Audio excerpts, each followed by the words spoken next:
At a seminar held in Islamabad, Pakistan on Wednesday, experts said China's remarkable economic and social transformation over the past few decades has offered new opportunities for global growth. The seminar was titled Transformation of China's Economy to Quality Growth Model, Opportunities for Pakistan.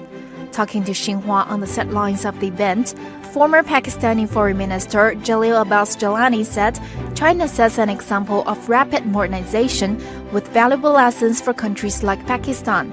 This high-quality development initiative that China has taken, I think there are many lessons that Pakistan can learn.